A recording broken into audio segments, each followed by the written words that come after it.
Jackson. Oh, a fumble into the end zone and covered by McNeil. Well, hello. Thank you so much for taking time to check out this video. Welcome to the Gridiron. And before I get started, I just want to say thank you so much to everyone out there who's been watching my videos. Thank you. If you can maybe give this video a thumbs up or possibly leave a comment below, maybe even share this video, it would mean so much to me. But anyway, just thank you so much for taking time out of your day to check out this video. Thank you. Well, now we're kind of rounding off here the offensive free agents, just looking at who might be out there. Want to finish it off with the guards and the centers, all right? Now, the Giants, wow. On their salary, guys that they have on their salary for the 2022 season coming up, not including, the practice squad, but just on their guys on their roster for the 2022 season. They have 4 guys, guards and center. And one of them is Nick Gates. Don't know if he'll ever be able to play ever again. Don't know if he'll ever be ready. If he is ready, will he be able to actually play football? I mean, NFL football. Will he be 100% to where he was at before? I mean, it might take a year, it might take 2 years. I mean, who knows? So you have no idea. What you're looking at with him. He might actually wind up being another salary cap hit, or a salary cap, casualty, shall we say, I guess. Because I think he's on the books for $3 million, but if we were to let him go, I think it's like almost $900,000 dead cap money. So if we were to let him go, so that we would save $2.1 million. So that's a possibility. But then, and Shane has no ties to him. Shane, has no ties to any of these guys. Abel doesn't. Shane doesn't. Yeah. So, $2 million is $2 million. But then, of course, the problem is because Billy Price ain't here no more. And if you let Nick Gates go, now you have no centers. Meaning, you have no starter and you have no backup. So, Houston, we got a problem. The other 3 guys we have, on the roster, we've got Shane Lemieux, who played 17 snaps last year at left guard. It pretty much was like the first quarter of the Broncos game. And, he graded out at 69. He did very well. I think he was in there for 12 pass blocking snaps. He graded like an 80, did very well grading out. Very small sample size. But the 17 snaps he graded out at 69. So, he'll be back. Actually, there was talks about him possibly because he got injured, and took care of it in the first week of the season, that there was a possibility if the Giants were making the playoffs, there was a chance, but I was kind of hearing maybe in the, as soon as he got injured, well, not injured, but as soon as he did surgery and all, he might be able to make it back in time for the playoffs, but we know how that went. But so he'll be ready for the regular season. So it'll be his 3rd season. We still got him for 2 more years. Don't know what Shane's going to see him. Is he going to look at the 17 snaps that he had last year against the Broncos, or is he going to look at the snaps that he had in 2020 when he graded out at a 32.2 by Pro Football Focus? His pass blocking grade was a 16.9. Very scary numbers there. So it'll be interesting to see what Shane looks at there. Then we got Wes Martin. He was in for 130 total snaps last year at left guard. Lemieux was a left guard. Wes Martin was a left guard. Wes Martin graded out at a 40.3. It was a 23.7 pass blocking grade. So these guys, aren't high draft picks either, but it certainly doesn't mean that they high draft picks, aren't the only ones that can play football. I mean, you have other guys out there drafted in the later rounds who do a decent job. Shane Lemieux was in the 5th, Wes Martin was in the 4th, and our other guard, Ben Bredesen, he was in the 4th round as well, too. He had 294 snaps at left guard. He graded out at 56.2. His pass blocking grade was at 22.7. Now, I don't know if that had, because he had hurt his hand. Now, I don't know if that wound up affecting him at all. I mean, with the pass blocking, you got to be able to try to latch onto a guy.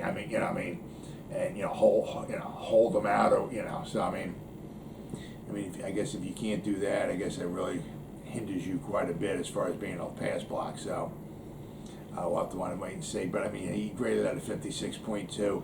The year before that in Baltimore, he graded out at 47.4. So does it mean he can't play football? No. Maybe he just needs the right system. He needs a different system. Maybe he needs some better coaching. Maybe he had Andrew Thomas. Maybe he needs to play more with the same guys in the offensive line. Who knows? Once again, you don't know what Shane's going to wind up seeing in him. But we have 3 tackles on our roster. We have one, Andrew Thomas, and then the other 2.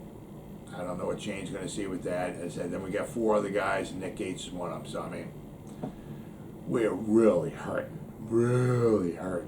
on the offensive line. Now, if we don't pick anybody in the first round, which is quite a possibility, it depends if Neil or Ekwonu get to us.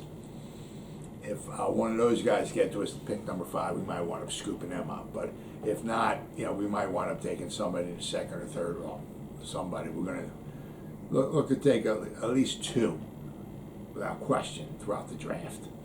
But so there's 11 guys that I came up with, all right, that I saw on our articles and just browsing around. And one of my, I was looking at some articles, and this first guy I came up with, because he wasn't in the articles, was Billy Price. Now, we traded for him. We gave him Hill, defensive lineman, for good for him. He wound up going to the Super Bowl. I was sad that he didn't win, but anyway. But Billy Price, we traded for him. We put him in there at center week 2, and he played the rest of the season, 985 snaps. He graded out at 62.3 by Pro Football Focus.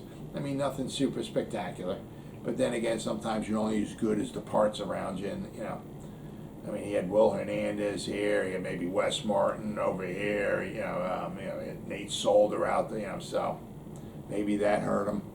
But then again, the 3 seasons he was with the Bengals, he didn't ever grade out very well. He graded out at 55.6 in 2018. Then he graded out at 41.9. Then he graded out in 2020. Graded out at 50.7. So there's 3 seasons with the Bengals. He was a first-round pick. I guess he just never blossomed into what they thought they were going to.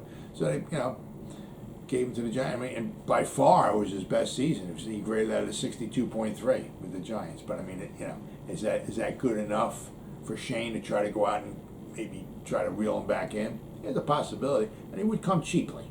It was $2 million, I believe it was, last year. So I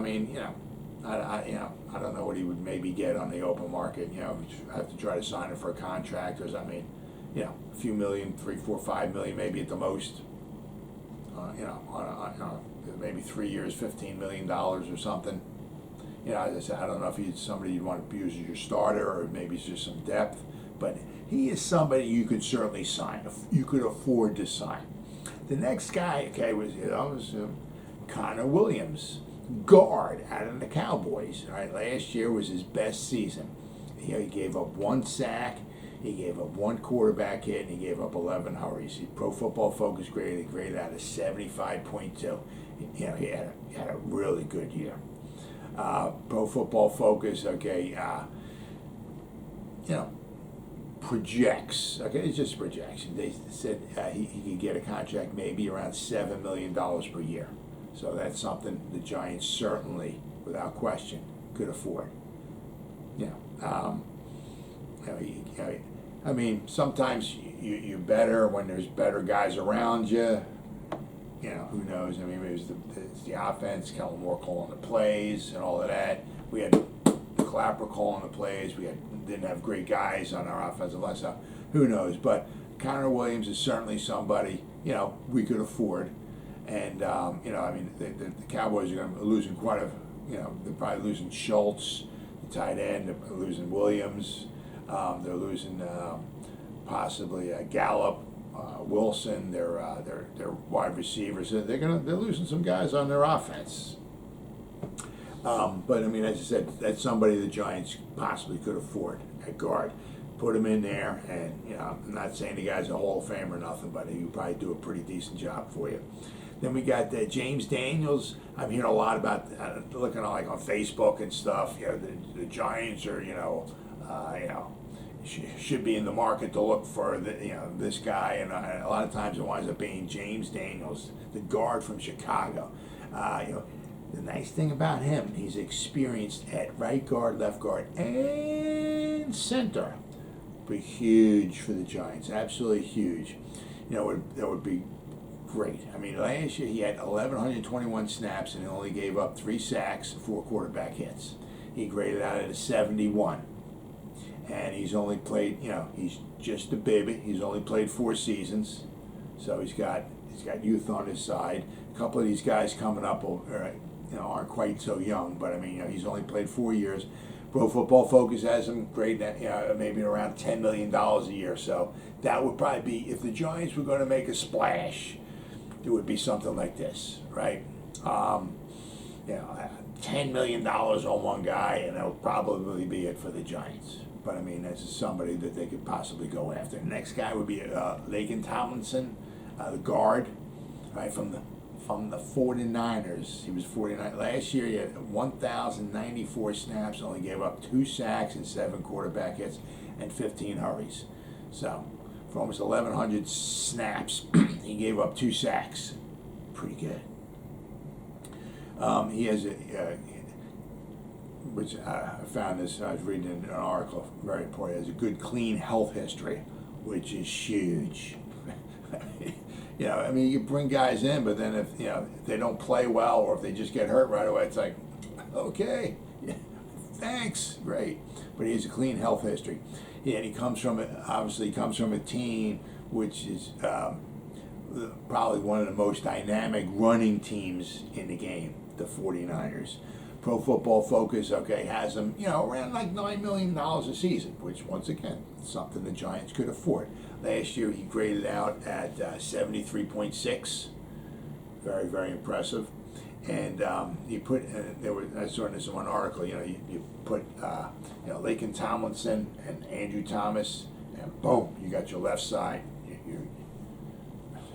you're good to go. Obviously you got to fill out the other 3 spots, but that would be a nice left side, left tackle, left guard. Very, very good. The next one is Brandon Sheriff, guard from Washington, the Washington Commanders. That's the first time I ever said that. In the NFL draft in 2015, he was picked in the first round, pick number 5. So, man's got some talent. All right. Last year, Pro Football Focus had a 73.6. He had a sprained MCL last year, which forced him to miss weeks 5 through 9. So he did miss some time, but it was just a sprained MCL. He's one of the ones that's going to be out of the Giants' price range. But I mean, he's if somehow the Giants could, muster up the money, which I'm sure they're not going to, but he would be well worth it. But Pro Football Focus has him around the 15 to like $17 million mark. So I mean, you're looking at, if it's a 3-year deal, you're looking like like $45 to $50 million. So I mean, I think he's probably pretty much about the only one on this list which would be like out of the Giants' price range, pretty much. But I mean, if they were going to make a huge splash, this would be a good guy to do it with. The next one, you got Ryan Jensen, the center from Tampa Bay. He was the protector of the GOAT. He was drafted in 2013, all right? So, this is one of the guys, some guys are a little expensive, like Sheriff, but Jensen is, there's a couple guys here got a little age to him. He will be 31, right? And but now that Tom Brady retired, does he want to stay in Tampa? Because things were roses and sunshine while Tom Brady was there. But Chris Godwin might be, free agent, gone. I don't know if some of these guys are going to want to start jumping ship because they were doing really good, and now you're going to have a different quarterback in there, and you may not be doing so good. So he's seen the good. I don't know if he wants to hang around to see possibly the bad. Now in 2021, Pro Football Focus had him graded out as 68.7. All right, he's very good in the run block. He's a good run blocker. All right. Pro Football Focus has him right around like the $10 million mark. So once again, that would be like right around probably the edge, of where the Giants could look to maybe to grab somebody. So he would possibly be in the price range. They said, worth the money, but he said it's 31. Is that somebody, you're looking for? I'll have to wait and see. The next one, center Ben Jones from the Titans. Now, once again, he will be 33. All right. But Pro Football Focus graded him in 2021, graded him out at a 76.4. His run blocking grade was a 79.9, so almost an 80. He drafted by Houston, and so he's got some experience, all right. He was drafted by Houston in 2012. And only 1 year did he grade out below a 70, which just happened to be his rookie season. In 2012, he graded out at a 69.4. But every other year, from 2013 on, he's graded out over a 70. So, very, very impressive. His last 3 seasons, were his best. The guy seems like he's a fine wine. He's getting better with age. But he is 33. He's going to be 33. All right. He graded out, from 2019, he graded out a 79.3. 2020 was a 78.6, and in 2021, last year, he graded out at a 76.4. So his last 3 seasons were his best by Pro Football Focus, of his career. So, he's doing pretty good. Now, Pro Football Focus has him, and actually one thing too, was his 2019, his pass blocking grade was an 83.8. So that's very, very impressive. As I said, he's a center, right? Pro Football Focus, what they have him market value is projected is possibly around $7 million a year. So that would certainly be well within the Giants' range. Now he would just be, I don't want to say a stopgap, but if you're going to sign him for like say 3 years or so, pretty much you're going to realize that after 3 years you're going to need another center. But the Giants aren't probably going to take Linderbaum in the first round. So that means there's only, what I've been seeing and hearing, there's only a few nice centers out there. Linderbaum, which shouldn't be taken in the top 10. So, if he falls to the second round for some reason, maybe the Giants take him there. I don't know. But there's only, what I've been seeing, like a few really decent centers. So I don't know if the Giants would wind up taking him. But, the Giants need a center without question, and Ben Jones is quite he's in the price range of the Giants. The next one is Austin Corbett, a guard, all right, from the Rams. All right, he's only 26 years old, so he's just a baby. 2020 he graded out as 73.4. Last year he graded out as 69.6. He's a very good run blocker. Pro Football Focus has him at 9. I think it's like $9.25 million a year. So to get a young, good guard for $9 million a year, that's very, very doable. The next one, and we should remember this name, Andrew Norwell. It's kind of funny in a couple ways because when he was a free agent last, the Giants were kind of tied to him, because Gettleman was our, the GM, of us, and he was a free agent, and so he was kind of tied to the Giants because we needed the hog mileage, needed to beef up our offensive line, and Andrew Norwell was apparently going to be coming here, but then Tom Coughlin swooped in and sucked him up and took him off to Jacksonville, and so he's had 8 straight seasons at over 65, grading out over 65, and he's had over 8 straight seasons grading out over a 70 as a pass blocker. His overall grade, he's graded 8 straight seasons in a row grading out over 65, but as a pass blocker, he's really good. Every year he grades out over a 70, so he's very, very good. But the other funny thing was he was drafted by Gettleman with the Panthers in 2014.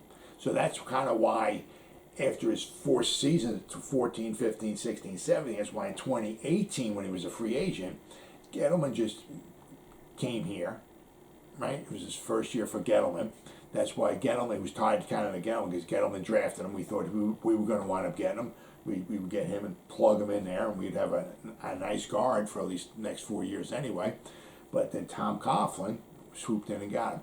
Now, according to Pro Football Focus, he's market value is around $7 or $8 million a year. That's certainly very doable. Now, he's not a young baby anymore, but he's certainly a reasonably decent guard for $7 or $8 million. You maybe put him in there, maybe left guard, maybe next to Andrew Thomas. That would be a nice side of the offense you would have right there. The next one you got is Alex Kappa, guard from Tampa. So they might have they might have a bunch of guys just jumping ship there. He's only 27 years old. He only has 4 years of experience. Last year, Pro Football Focus had him at 71.9. He was drafted in the 3rd round, all right, in 2018 from Humboldt State. Yes, that powerhouse in the 3rd round. Humboldt State. But it basically, what I was reading in an article is that it seemed like each year he keeps getting better and better. As the game slows down or he starts getting more used to and accommodating to the NFL level. All right. His first year, he graded out at 40.1. He didn't have a whole heck of a lot of snaps, but he graded out at 40.1. His second season was a 62.7. His 3rd year was a 67.7, and last year was his best season, graded out at 71.9. So each year he keeps getting a little bit better, a little bit better, a little bit better. And he's young, only 27. Pro Football Focus has him around a $9 to $10 million range for his for what he might get on the open market. So that's certainly once again something the Giants could look to get that would be a good guard, a good young guard. Put him in there next to Andrew Thomas maybe, and once again that would take care of the left side of the offense for you. And the last one is you got center Brian Allen from the Rams. So you got 2 guys from the Rams on this list, 2 guys from Tampa Bay on this list. He's only 26 years old too. He did miss a year and a half. He had a bad knee injury. All right, but he's only 26 years old. Pro Football Focus last year had him at a 74.8, and his run blocking grade last year was a 79.7. No, they didn't have any type of a market value on him. All right, but you got to figure he's a center. He's young, but he had a nice season last year, but he did have a bad knee injury. So I wouldn't anticipate him being in the $10 million range. It might be somebody, maybe 7 to 8, 7 to 9, somewhere around their range. But he's young. If that knee injury is a thing of the past, he's got a nice future in front of him. But this is just a bunch of guys here that. Most of them, for the most part, except for Brandon Sheriff, would be affordable. I think the Giants are going to make one splash, 7 to 9, 7 to 10 million, 6 to 10 million dollar range, somewhere around there. There's a bunch of guys here that the Giants could pretty much pay and plug into their offensive line and would help out immensely. Because the Giants, as I said, they have 4 guys between guards and centers, and one of them is Nick Gates. And you don't even know if that guy can even play football anymore. So the Giants might only be down to 3 guys as far as guards and centers. And out of those 3 guys that they got, None of them can play center. Well, as always, guys, thank you so much for taking time out of your day to check out this video. You guys stay safe out there and go Giants. Woo!